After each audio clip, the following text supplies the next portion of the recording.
Juneteenth, it is one day a year where African Americans lift every voice and sing, commemorating the end of slavery. But unlike parades for Martin Luther King Jr. Day or fireworks for the 4th of July, not everyone knows how or why to celebrate. So here are 5 little-known facts. Number 1.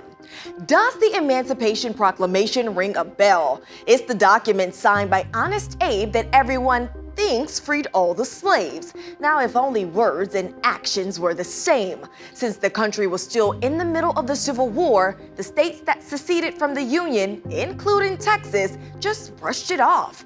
With more than 250,000 slaves in the Lone Star State, plantations continued running business as usual. Number 2. General Order Number 3. Now that is the document that changed the game. It came down on June 19, 1865. General Gordon Granger rode into Galveston announcing that all slaves were officially free. But it wasn't an open and shut case. Number 3.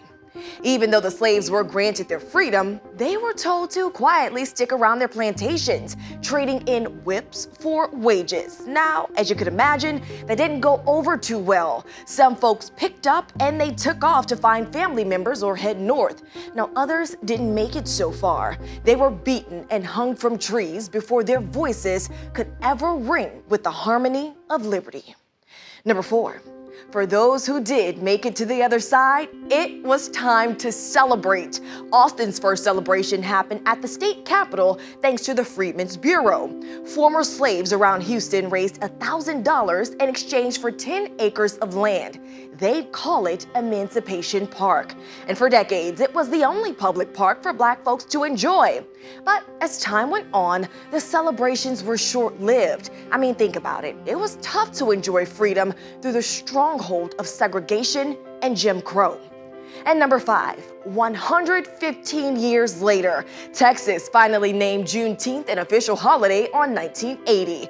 Now, in recent years, the Jubilee has evolved from just red drinks and picnics in the park to elaborate displays to honor the African American culture. So let's celebrate. Juneteenth isn't just Black history, it's American history.